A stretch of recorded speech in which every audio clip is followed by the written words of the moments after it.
Gimana sih Pak, rumah itu definisi konsep ideal atau elemen kunci di rumah itu Pak? Sebagai produk, sebagai benda fisik, tapi juga rumah itu bisa kita lihat sebagai suatu proses. Sejauh ini gimana Pak melihat dari sisi rumah dikaitkan dengan tadi proses urbanisasi Pak?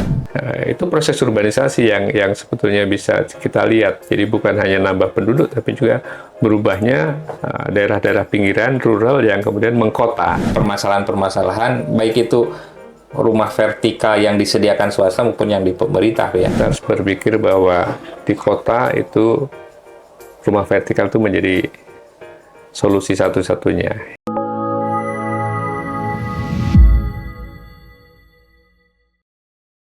Assalamualaikum warahmatullahi wabarakatuh. Sahabat Aptrans, kembali lagi kepada acara kita di PPJ, Podcast P3JB Juara. Oke. Alhamdulillah kita ketemu lagi di episode ini. Kita akan membahas sesuatu yang penting ya. Dan sebenarnya ini tidak asing bagi kita, tetapi alangkah lebih baiknya kita lebih memaknai lagi apa topik yang akan kita bahas hari ini. Alhamdulillah sudah hadir di P3JB ini ya seseorang yang sangat memahami ya, karena beliau adalah salah satu dosen di universitas terkemuka di Indonesia. Saya sebutkan ITB ya. Beliau mengajar di program studi perumahan permukiman di SAPPK. Program studinya arsitektur. Oh, program studinya arsitektur di keahlian kelompok keahliannya perumahan permukiman ya, maaf Pak. Beliau adalah Dr. Insinyur Agustinus Adib Abadi MSc. Assalamualaikum warahmatullahi wabarakatuh. Selamat datang Pak Adib. Terima kasih. Terima kasih sudah hadir di PPJ ini.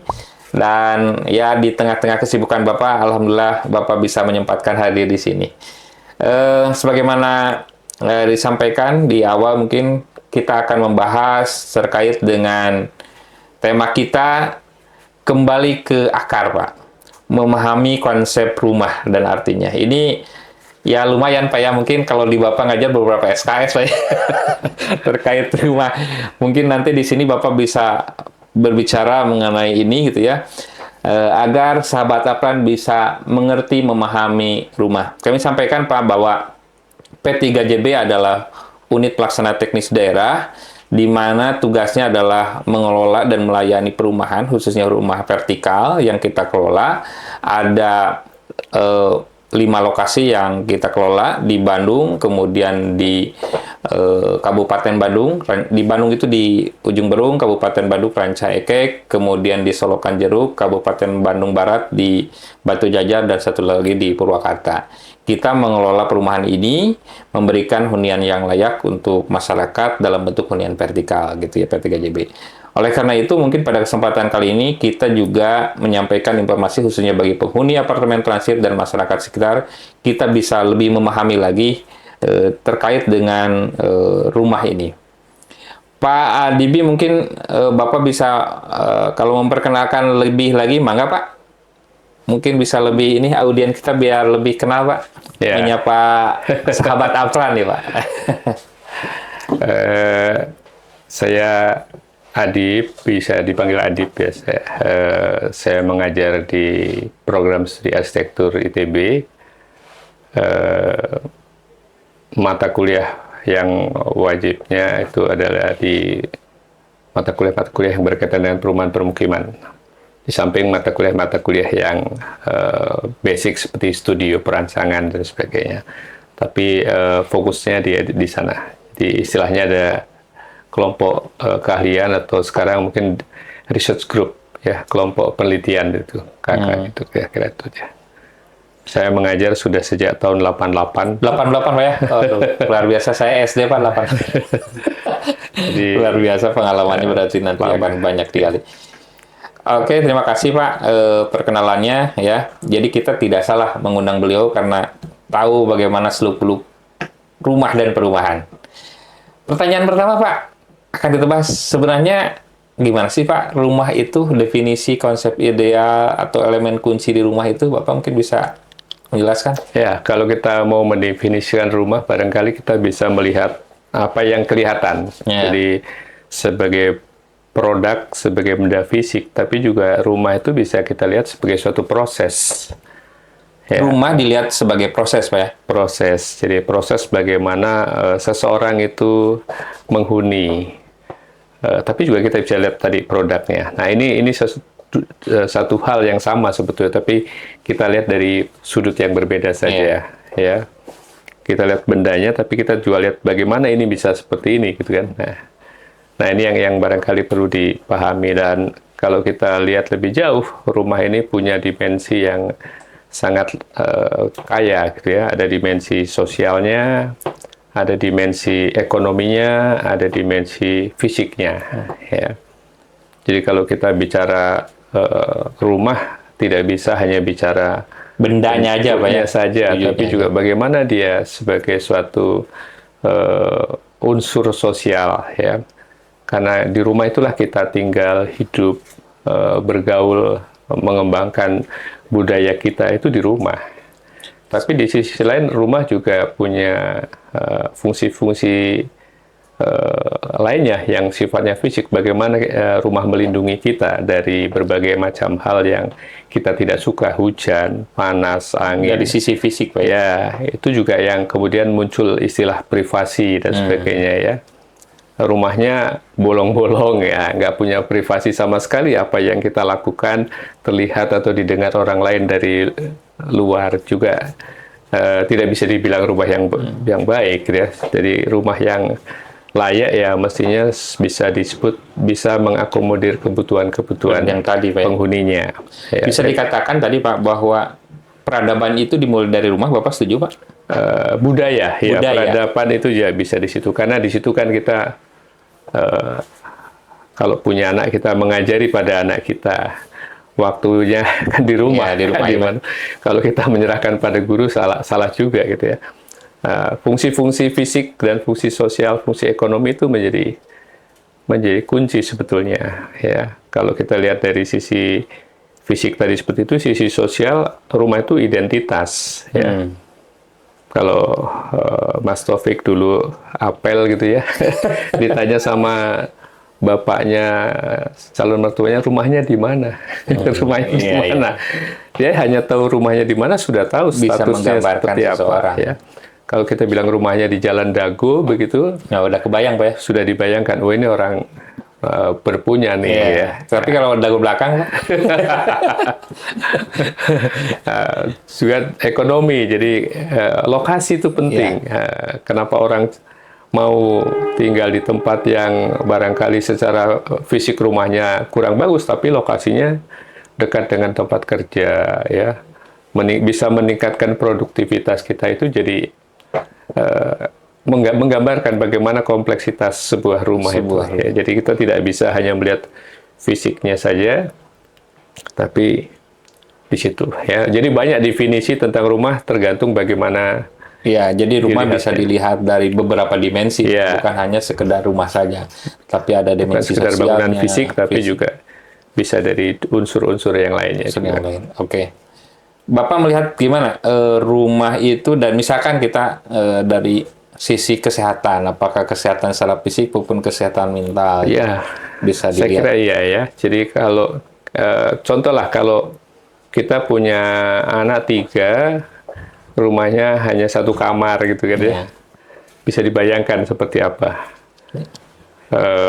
Apakah tidur bersama-sama atau ya, intinya banyak hal yang kemudian menjadikan apa yang terjadi di rumah itu tidak sehat. Mungkin tidak sehat secara sosial, ya. Privasi yang tidak ada, gitu ya. Bayangkan 1 kamar tidur anak, ibu, bapak, gitu ya, bareng-bareng, gitu ya, bersama-sama. Itu kan juga mungkin akan punya efek yang psikologis buat anak juga, gitu ya. Yang mungkin ada banyak hal yang harusnya tidak boleh diketahui, itu jadi diketahui dan sebagainya, ya. Jadi Belum lagi misalnya di rumah itu ada keluarga lain kan ya. Iya. Banyak juga itu rumah-rumah yang omnya di situ juga, atau dua keluarga jadi satu, tinggal di situ. Itu juga bisa banyak implikasi yang sifatnya sosial gitu ya. Yang bisa menjadi bukan penyakit fisik tapi Ya, penyakit sosial yang ya. Pak, pernahkah ada ini dari sisi akademis yang menunjukkan seberapa besar rumah yang sehat itu mendukung kesehatan baik fisik, apa rumah yang sehat secara sosial mendukung kesehatan sosial seseorang, pernah mungkin atau gimana Pak? Ya, ya. Pertama jelas rumah itu harus bisa mengakomodir semua kegiatan secara layak ya. Jadi kamar tidur ya pantasnya berapa ukurannya, itu akan membuat kita lebih nyaman, lebih sehat lah, bisa tidur dengan nyenyak begitu ya. Kalau anaknya 3 ya logikanya satu kamar yang buat orang tuanya, ada 3 kamar lagi buat anak-anak masing-masing. Idealnya seperti itu. Ya, jadi kalau mau bicara rumah ideal, itu bisa kita lihat bagaimana rumah itu bisa menjadi tempat berkembangnya, tumbuhnya individu-individu yang baik secara sosial maupun secara tadi ya kesehatan tadi. Karena dengan rumah-rumah yang cukup besarannya, udaranya juga ventilasinya bagus, ya. cukup juga gitu ya. Kalau rumah yang sempit, orangnya banyak juga kan bagaimana kita bisa lihat akibatnya ya. Mungkin kasus kemarin ya COVID itu bisa kita lihat bagaimana kemudian ada orang yang sakit harus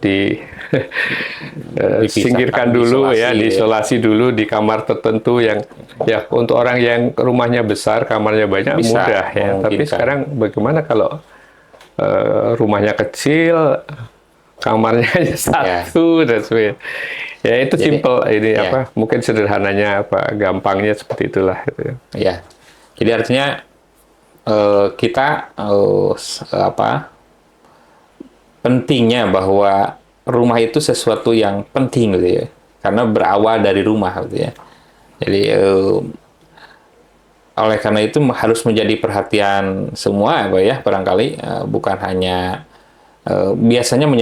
biasanya gitu orang lupa gitu ya, menyerahkan kepada pasar, menyerahkan kepada kondisi-kondisi masyarakat, lupa ada kewajiban sisi lain misalkan ya. Nah itu gimana Bapak melihatnya Pak? Oke, Undang-Undang Dasar kita kan menyebutkan ada 3 hal, sandang, pangan, papan. Ya. Itu menjadi tanggung jawab pemerintah. Ya. Dan ini yang harus dipegang mestinya ya. Gitu.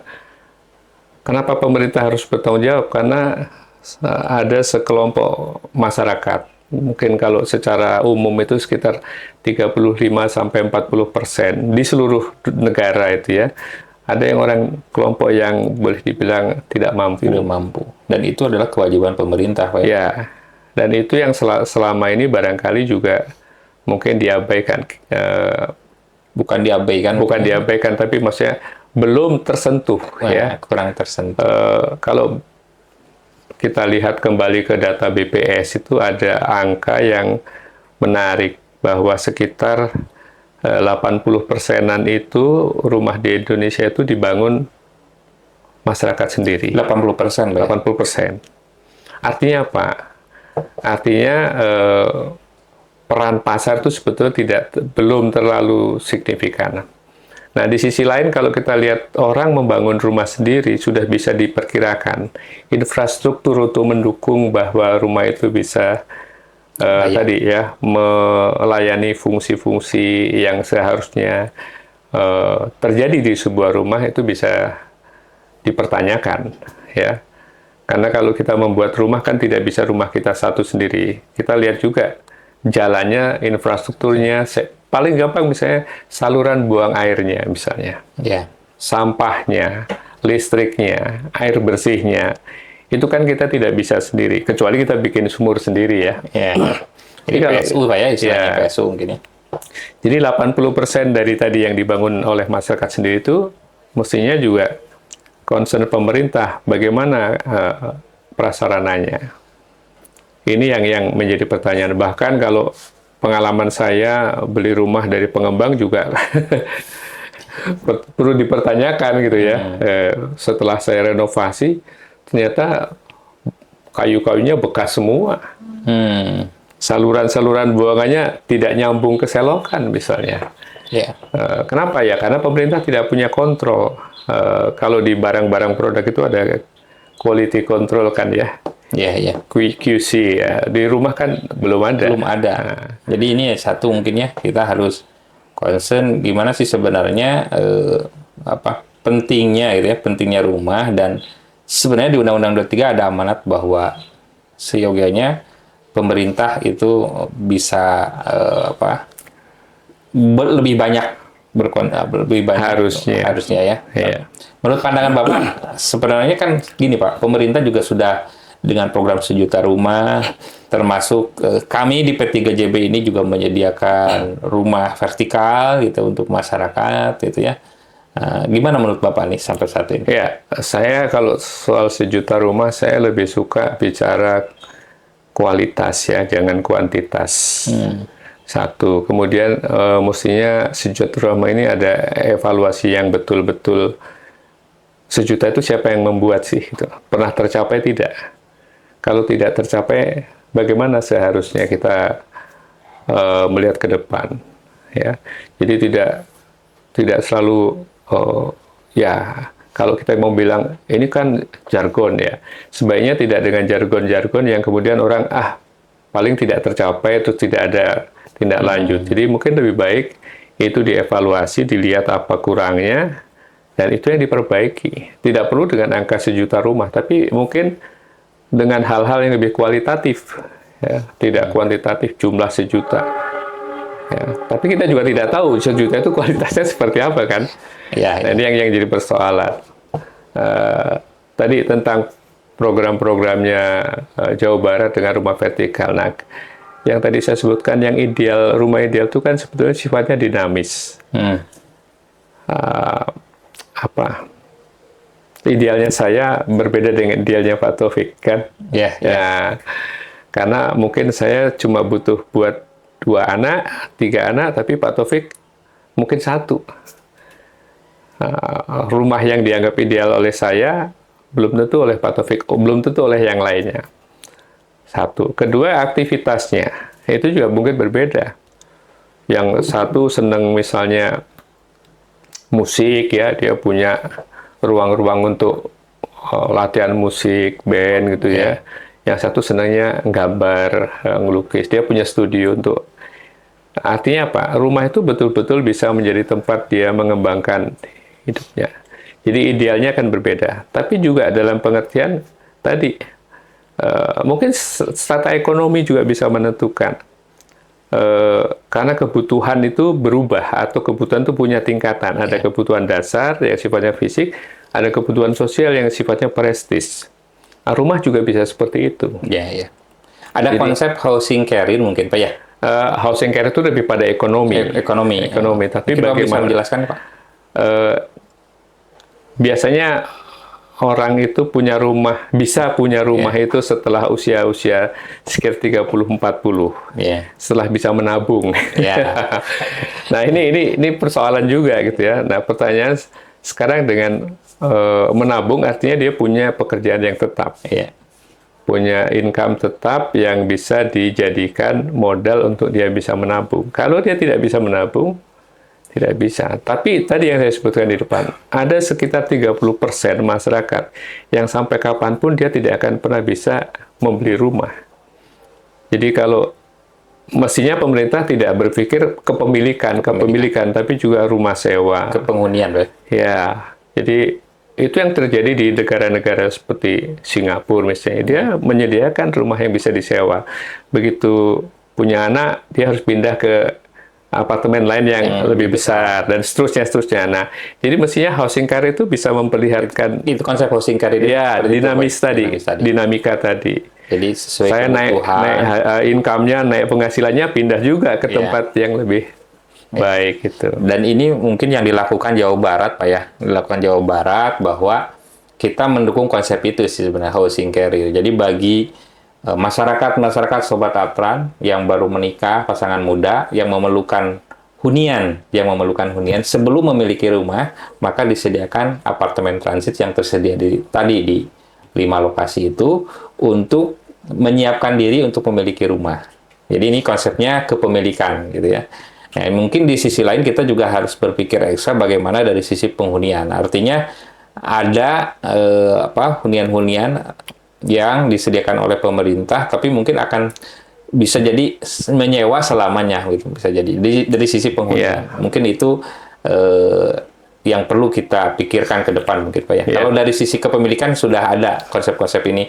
Memang dibandingkan dengan kebutuhan huniannya di Jawa Barat itu sangat banyak. Tetapi yang tersedia di kita pun di kita masih kecil Pak. Baru di beberapa lokasi tadi itu ya. Ya 1.100-an lebih Pak hunian yang kita sediakan gitu ya. Tapi kan jumlahnya masyarakat Jawa Barat banyak yang memiliki rumah. Jadi kembali lagi sahabat Aplan yang memerlukan hunian yang layak untuk menyiapkan diri untuk memiliki rumah yang lebih tadi dalam mendukung housing karir, silakan bisa kontak di sini apartemen transit di P3JB itu Pak. Itu yang disediakan pemerintah Pak mungkin dari sini. Nah, kemudian tadi kata-kata layak Pak ya.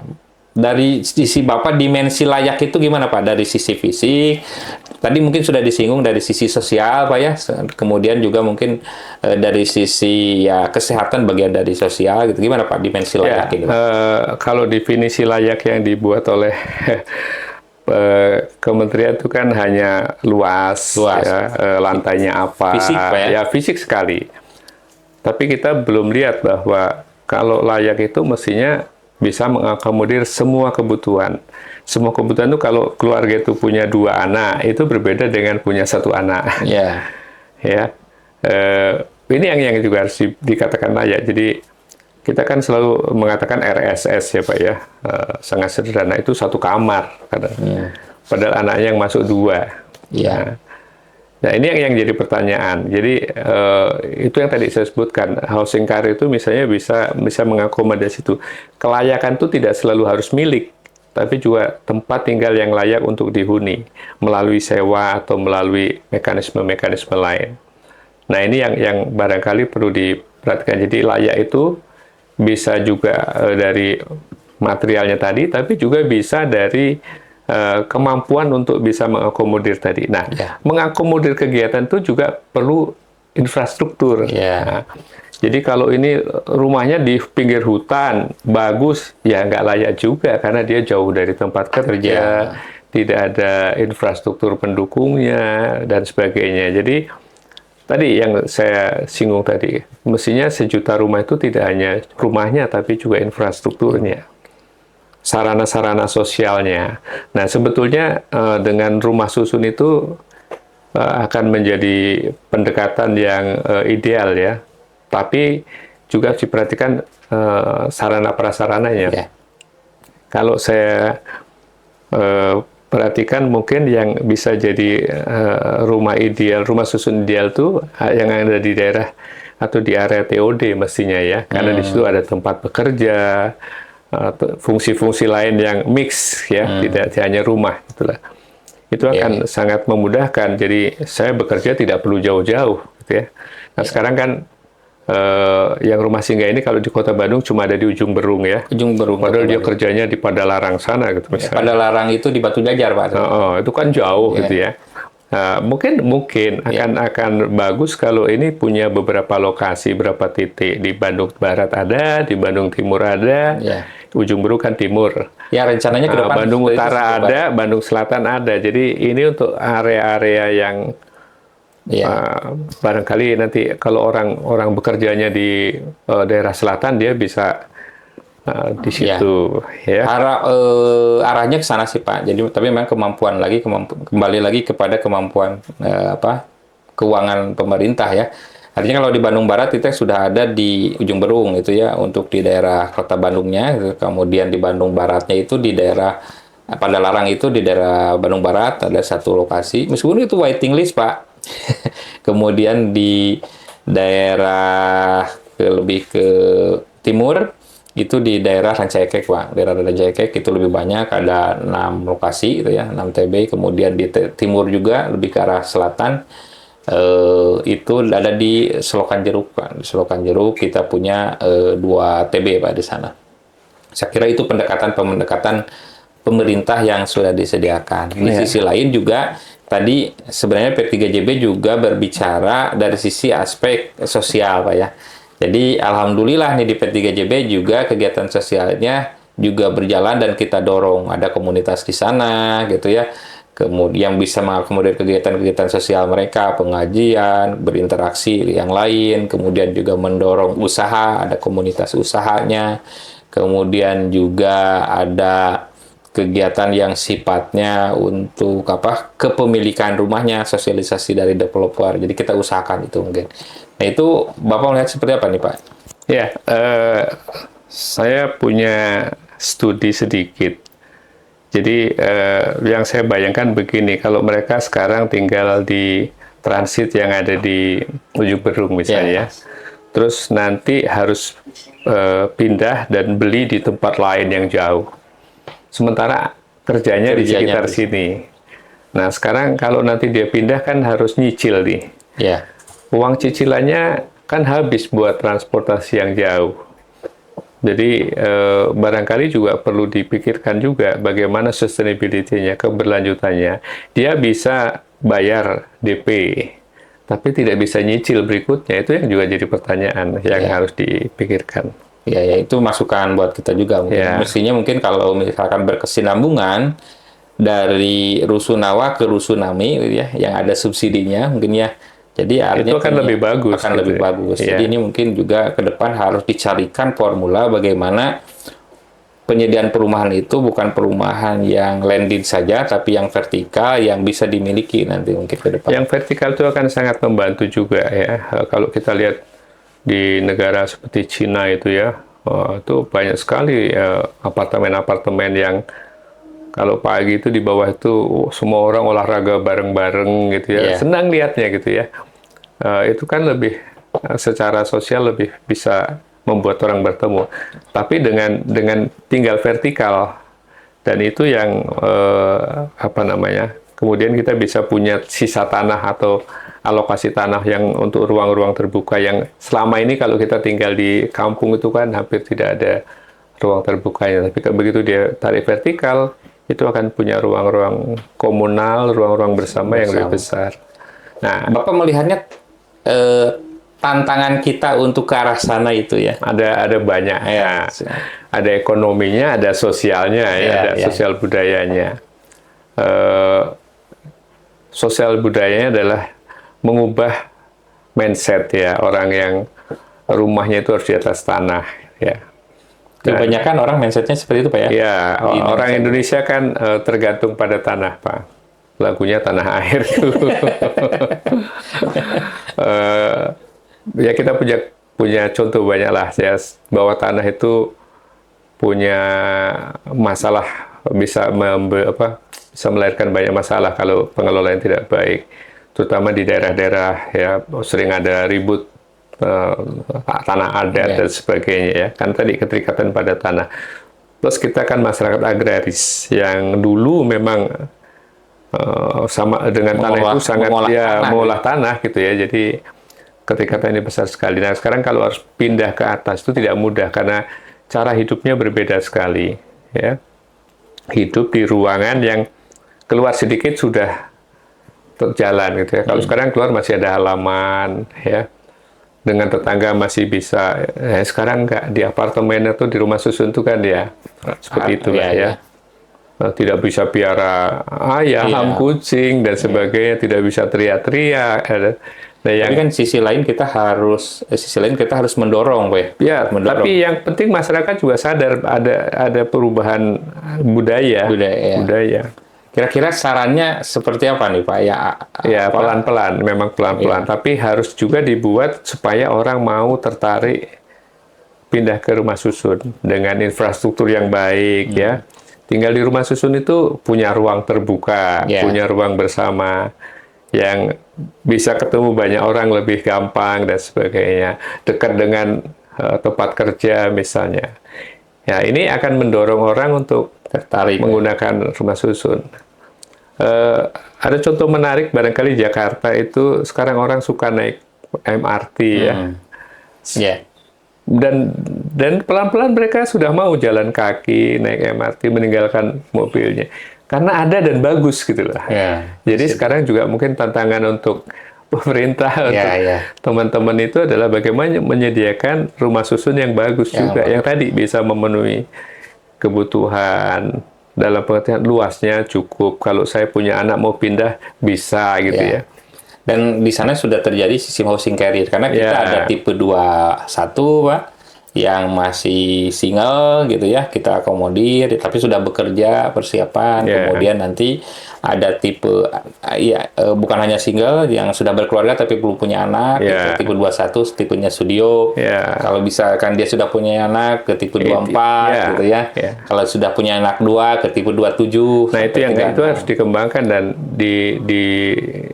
dibangun, disediakan di tempat yang tadi dekat dengan aksesibilitas transportasi yang memudahkan dia untuk ke sana ke sini bekerja dan sebagainya itu ya.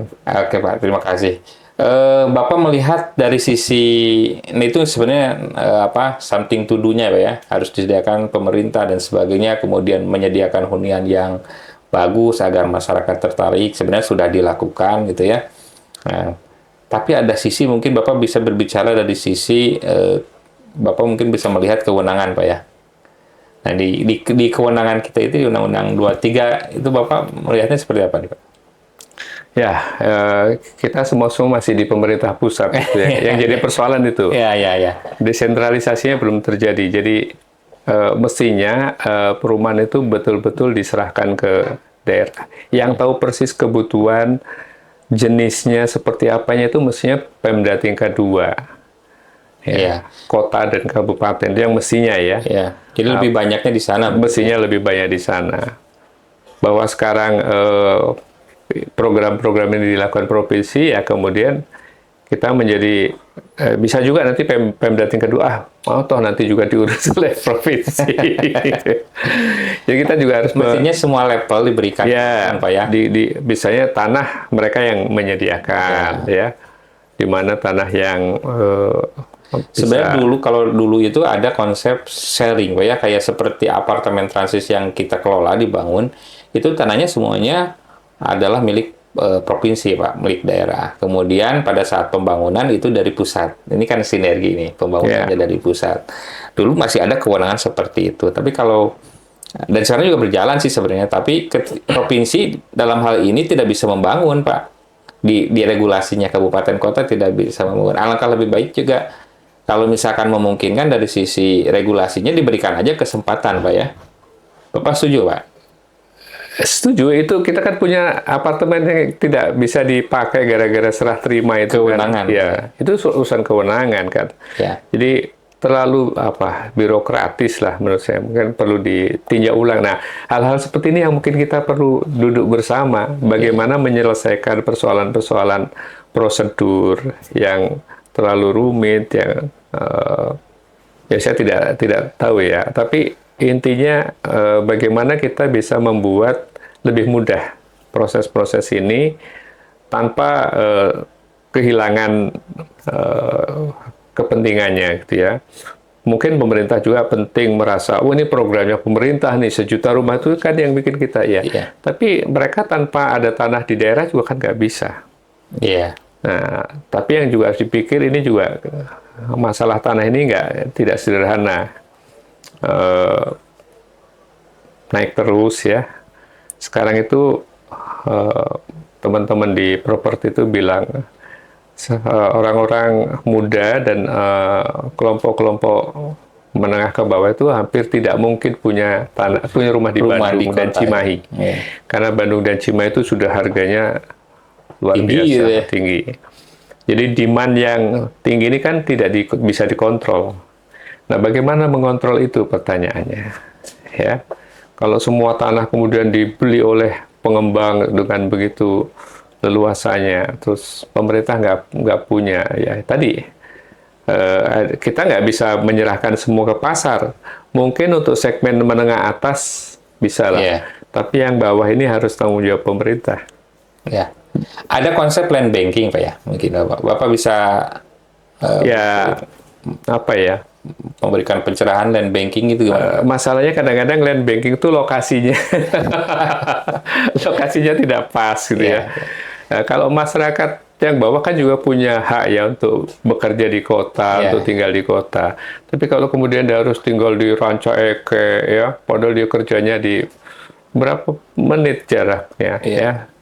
Maksudnya land banking juga pemerintah punya lahan-lahan di perkotaan ya. Ya, saya yakin pemerintah punya, cuma mungkin administrasinya ya, manajemennya yang kurang bagus, yang kemudian bisa menjadi persoalan besar gitu ya. Dulu pernah ada teman di Kementerian Kemenpera yang dulu ya menghubungi saya menanyakan ITB bisa nggak membangun asrama, kita punya dananya gitu ya. Tiba-tiba menelpon itu kenapa? Karena itu mau diberikan ke Kota Bandung, tapi Kota Bandung nggak punya tanahnya. Hmm. Jadi artinya kesediaan Pemda juga itu ya Nah, sebetulnya itu dipertanyakan. juga dipertanyakan.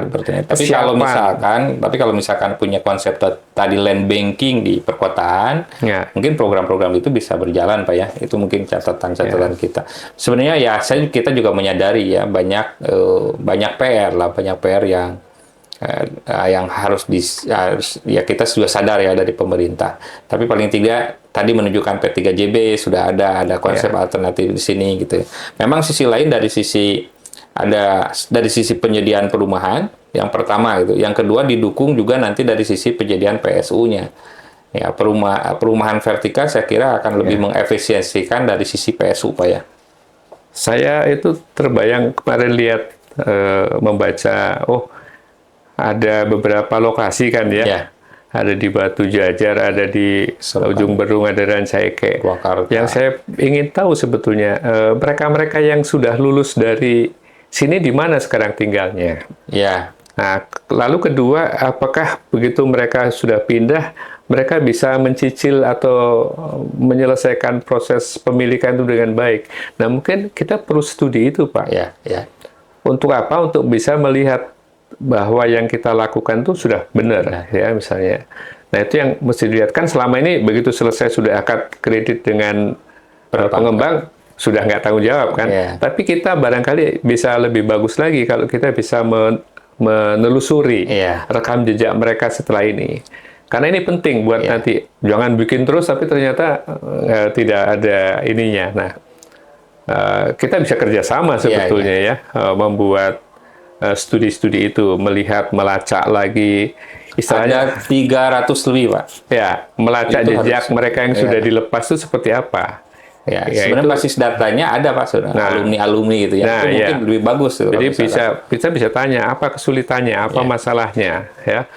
Misalnya, Pak, kami terlalu jauh dapatnya itu, Pak. Kita sebenarnya kan tinggal dulu di Ujung Berung, bekerjanya sekitar Ujung Berung, tapi sekarang rumahnya harus di Kabupaten Bandung sana yang jauh. Nah, itu kan sebuah gambaran bagaimana lokasi itu menjadi penting. Jadi mungkin kita juga bisa untuk yang sekitar Ujung Berung, kita juga untuk sekitar yang Batu Jajar ada lagi sih.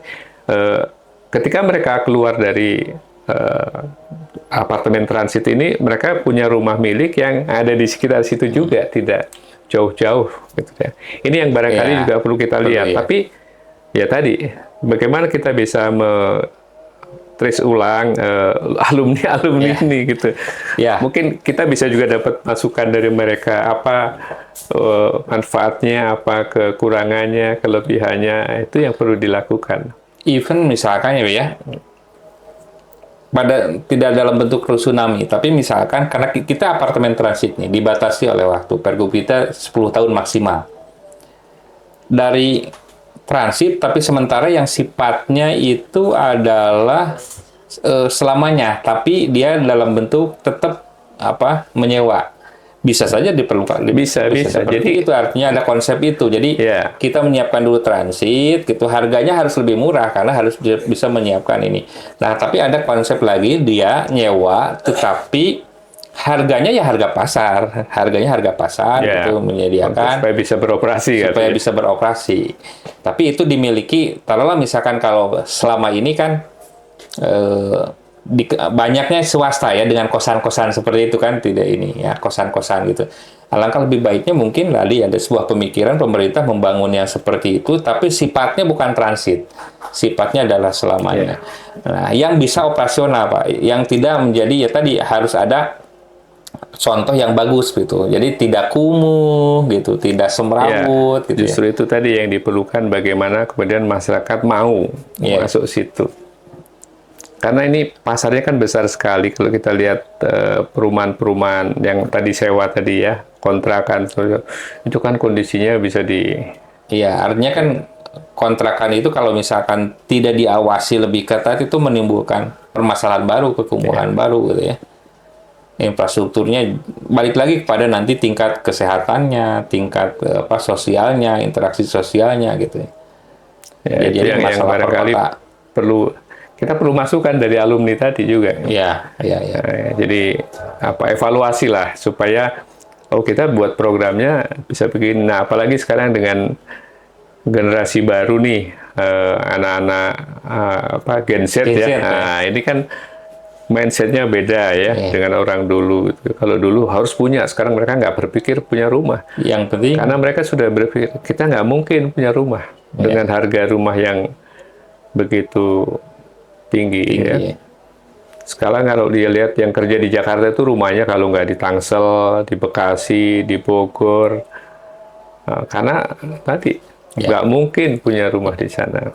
Oke Pak, tuntutannya kan tadi nanti ke kalau perkotaan itu sepakat ya. Saya pikir di RPJPD juga adalah arahannya ke housing, ke rumah vertikal ya.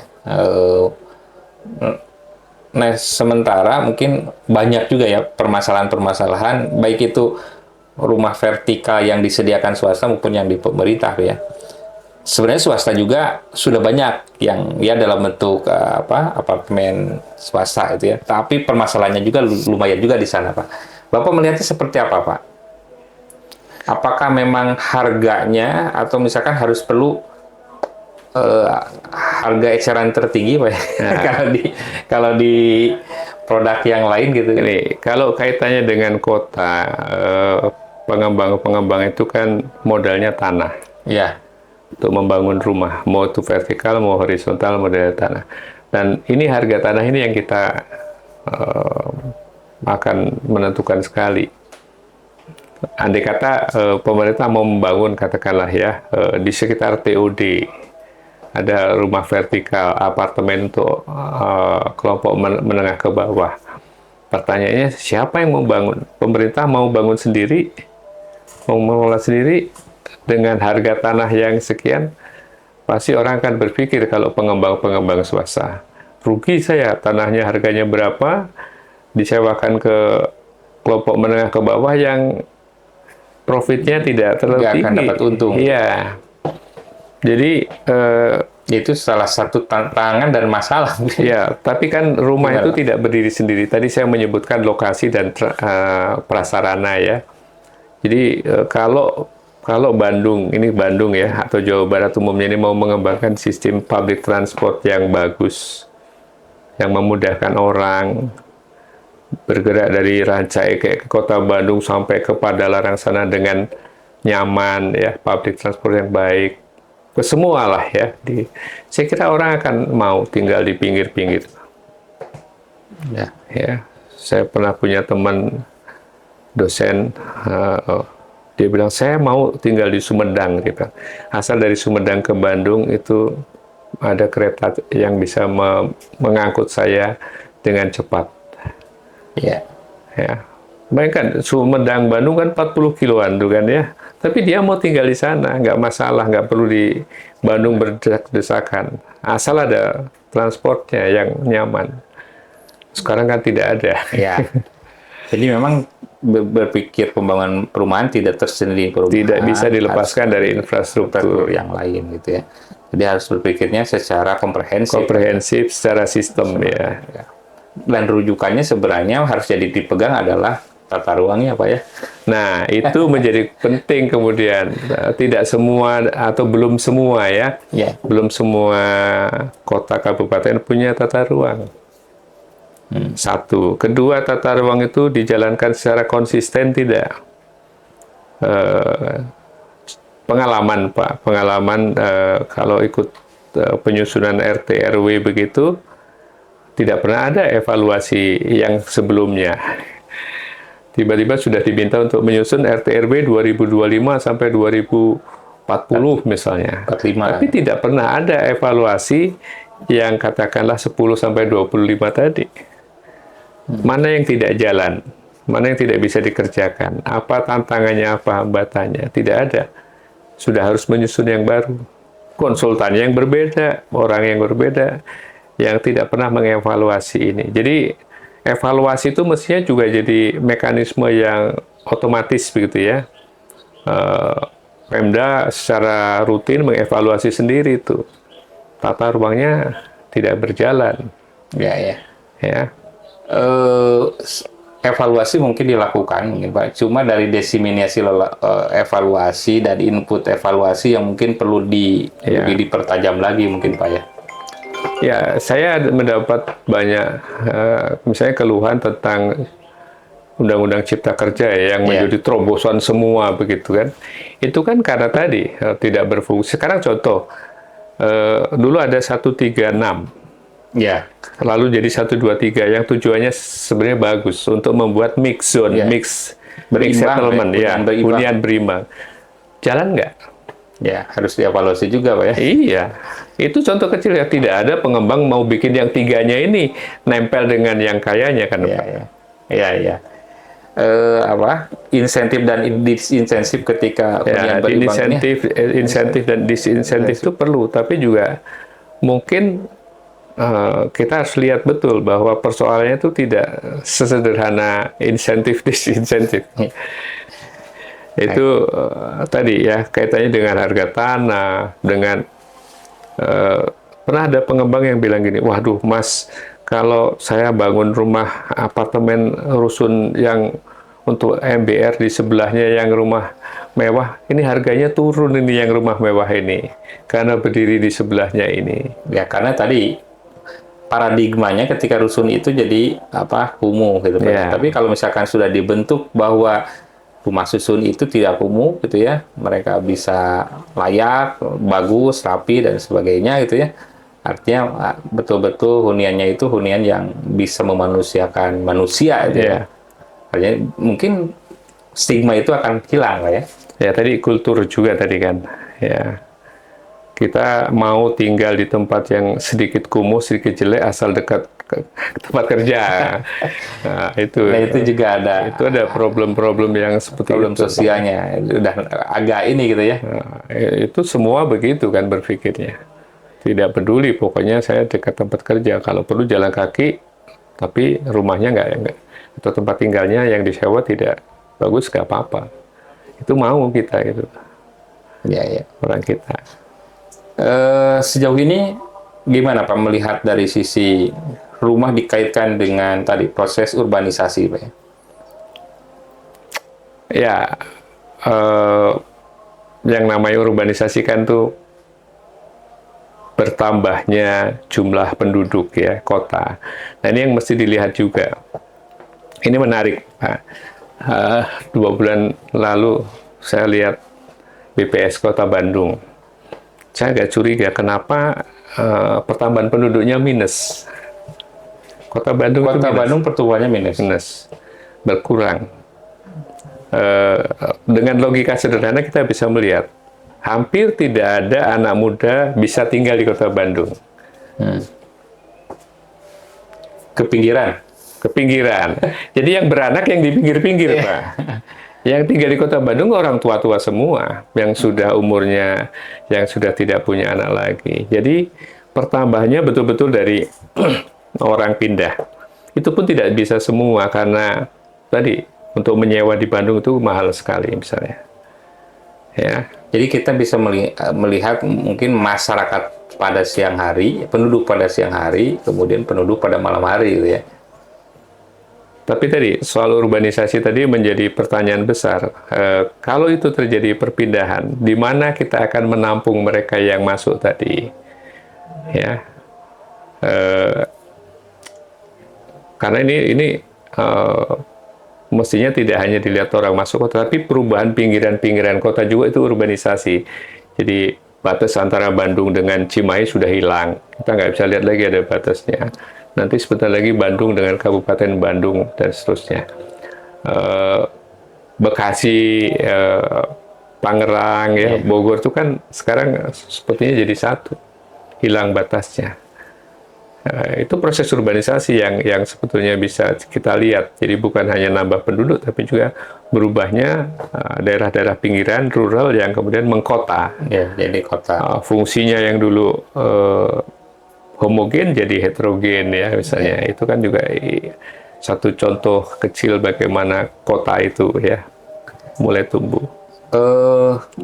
Dari sisi lain sebenarnya dari sisi pinggiran ini gitu ya, harus punya konsep bagaimana antisipasi rural ini ketika berubah menjadi urban, Pak. Bapak lihat seperti apa? Ya, itu mestinya tadi tata ruang tadi, ya Pak, ya, itu sudah memikirkan ke sana bahwa ada daerah-daerah pertemuan transisi antara kota dan pinggirannya ini dengan kabupaten yang harus dipikirkan. Karena orang-orang yang tidak mampu tinggal di kota Bandung, dia akan di pinggiran kota Bandung. Karena dan itu akan masuk. Jadi harus sebenarnya harus antar daerah. Jadi sebenarnya harus berbarengan, berpikirnya jadi bagaimana menyiapkan itu, ya, yang akan daerah pinggiran ini ditarik menjadi secara ini menjadi urban gitu, ya, harus disiapkan juga gitu, ya, dari sisi menyiapkan itu. Nah, itu tanggung jawab provinsi. Ya, itu mengkoordinasikan itu. Ya. Artinya harus disiapkan juga, jangan sampai menjadi memunculkan persoalan kumuh yang baru lagi. Itu yang pertama. Yang kedua, mungkin dari sisi penyediaan rumah yang tadi itu, Pak. Penyediaan perumahan yang di perkotaan itu lebih cenderung kepada, bukan cenderung, mestinya sudah hukum wajib adalah rumah vertikal, Pak, ya. Baik itu dari sisi pemerintah maupun dari sisi swasta. Itu wajib. Jadi nggak boleh, hukumnya wajib. Nggak bisa lagi sekarang rumah-rumah horizontal tuh. Tapi masalahnya kan tanah-tanah itu bukan punya pemerintah. Nah, itu, Pak. Bapak melihatnya konsep konsolidasi lahan. Ya, itu jadi, bisa. Hanya sekarang kan bagaimana kita mengambil kepercayaan masyarakat kepada pemerintah. Untuk itu yang jadi konsolidasi lahan, konsolidasi tanah, ya. Saya kira tingkat kepercayaan masyarakat ke pemerintah itu rendah gitu, ya, karena nanti juga paling begini lagi, begitu lagi. Jadi untuk melepaskan, untuk mau konsolidasi tadi yang rumahnya digagang sempit kemudian nanti bisa tinggal di atas punya halaman, itu juga dia belum yakin gitu loh. Yang dengan media-media sekarang gitu, dengan yang dilakukan media yang bisa menyampaikan apa yang telah dilakukan pemerintah, mestinya masyarakat lebih percaya mungkin, Pak, ya, karena ada apa yang telah dilakukan pemerintah, apa yang telah harus ada contoh, ya, contoh. Nah, cuma contoh ini kan kembali lagi kepada bagaimana masyarakat itu menilai. Ya, dulu saya pernah ke Bangkok melihat land consolidation dan redevelopment itu berhasil. Mereka katanya belajar dari Indonesia, dari Bandung. Tapi mereka membuat dalam skala yang lebih besar, hunian vertikal. Nah, cuma kan kembali lagi, masyarakat di sana percaya sama rajanya, sama negaranya, sama pemerintahnya. Ya. Apa yang disumbangkan masyarakat itu akan kembali ke masyarakat lagi. Nah, di sini itu yang kecil sekali kepercayaan itu. Jadi keyakinan bahwa yang saya berikan itu akan kembali dan memberikan manfaat buat saya, itu yang kecil sekali. Artinya kan kita harus membangun, Pak. Artinya membangun kepercayaan itu yang betul. Mungkin dalam apa yang dilakukan pemerintah sampai saat ini juga sudah berproses gitu, ya. mungkin ada sisi tadi mungkin ya ya tidak langsung explode gitu Pak ya. Jadi ya sedikit-sedikit. Tapi sampai saat ini saya rasa ya dengan media sosial pemerintah apa yang telah dilakukan, termasuk hari ini kita melakukan podcast itu adalah upaya bagaimana apa yang telah dilakukan pemerintah. Sisi lain yang kedua adalah masukan-masukan bagi kita selaku pemerintah P3JB gitu ya. Kemudian juga apa sih sebenarnya harapan-harapan ke depan gitu dan sebagainya. Mungkin dengan podcast ini masyarakat juga bisa berkomentar nanti di ini apa yang menjadi keinginannya jadi keinginannya ke depan. Barangkali itu Pak sudah tidak terasa Pak, waktu kita lumayan 1 jam ya. 1 jam kita berdiskusi. Udah 55 menit ya, lumayan banyak insight yang diperoleh Pak. Terima kasih kehadirannya. Mungkin Bapak bisa memberikan closing statement di podcast ini mungkin Pak. Ya, apa yang sudah dilakukan pemerintah tentunya kan punya dasar ya, dasar hukum, peraturan yang sebetulnya itu dia maksudkan untuk sesuatu yang baik. Nah, memang kita menyadarilah masih banyak hal yang belum sempurna, masih perlu diperbaiki dan sebagainya. Tapi saya menyimpan harapan betul supaya bukan hanya Bandung tapi Jawa Barat ini menjadi lebih baik. Kita harus berpikir bahwa di kota itu rumah vertikal itu menjadi solusi satu-satunya ya. Kita tidak bisa mengambil semua tanah untuk rumah model dulu ya, landed itu. Jadi pemerintah juga harus mendorong untuk ke sana. Kalaupun ada pengembang yang membangun, silakan, tapi vertikal ya. Mau itu segmen bawah atas silakan, tapi itu vertikal. Itu akan sangat membantu juga menyelesaikan isu-isu keberlanjutan Pak. SDGs kan minta ya kita mengurangi kerusakan alam ya. Kalau kita bicara Jawa Barat ini kan arealnya banyak yang rawan bencana Pak, gempa, banjir, ya, tanah longsor dan sebagainya itu banyak sekali. Jadi ini juga tantangan pemerintah untuk mengevaluasi izin-izin yang dikeluarkan. Jadi pemerintah betul-betul mengatur, termasuk juga di tata ruangnya. Jadi harapannya apa yang dilakukan ke depan tuh menjadi lebih sempurna ya. Tidak hanya mengatur, menyediakan, tapi juga mengendalikan supaya kemampuan. Kita berharap sih sebetulnya dengan jumlah populasi terbesar ya Jawa Barat, seluruh Indonesia loh Pak. Ini akan menjadi tempat yang menarik ya. Perlu persiapan-persiapan ini untuk pertumbuhan ke depan. Bandung Raya misalnya ya. Atau daerah-daerah lain di utara ya. Itu membutuhkan perhatian dan penanganan yang baik, khususnya bidang perumahan, karena tempat tumbuhnya ya ada di situ. Kalau kota sendiri kelihatannya pertumbuhan alamiahnya kecil, tapi pertumbuhan yang urbanisasi tadi Pak yang besar sekali. Oke. Ya, harapannya itu Pak. Siap. Baik, terima kasih sahabat Apran. Alhamdulillah sampai ke penghujung podcast kita ya. Banyak sekali. Mudah-mudahan ini sangat bermanfaat, memberikan inspirasi buat semuanya. Terima kasih Pak Dr. Insinyur Pak Adib ya telah hadir di sini, dan tadi ada masukan, ada saran, kemudian juga ada harapan ke depan apa yang bisa dilakukan oleh pemerintah. Demikian Bapak Ibu sekalian, sahabat Apran pada episode PPJ kali ini, dan kita tutup dengan podcast P3JB Juara. Terima kasih. Semoga kita bertemu di episode selanjutnya. Assalamualaikum warahmatullahi wabarakatuh. Waalaikumsalam. Atur nuhun Pak.